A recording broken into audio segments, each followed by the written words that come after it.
Hello everyone, today I will show you how to install the Flow plugin in Adobe After Effects. First, you need to download Flow. Go to your AE Scripts account and find the Flow plugin. Download the file to your computer.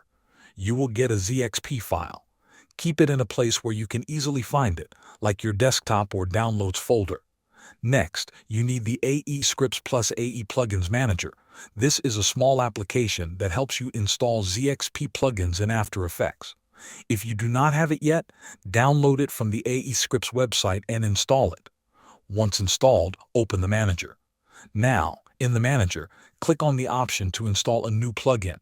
Select the Flow ZXP file that you downloaded. The manager will guide you with prompts. Follow them carefully. After the installation is complete, you can open After Effects. Wait for it to fully start.